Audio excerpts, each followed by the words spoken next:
चलिए, एक तरफ जसीम और दूसरी तरफ बॉलिंग मार पे कुणाल। थर्ड ओवर का फर्स्ट बॉल जसीम रहमान।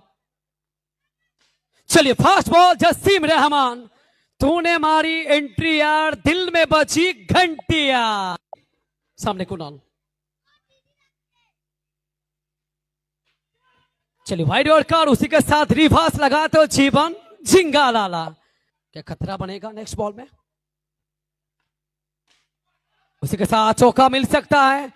यहां नहीं डालो रे बाबा, यहां डालोगे तो मार खाओगे।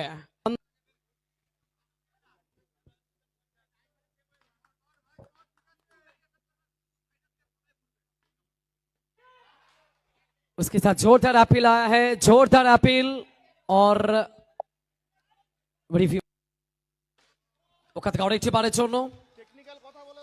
বল যাবে মাঠের বাইরে, আরো 4টা রান এবং সেই সুবাদে রান সংখ্যা বেড়ে দাঁড়াবে 29-29। शॉट जसीम, जसीम, अरे दीवानो मुझे पहचानो।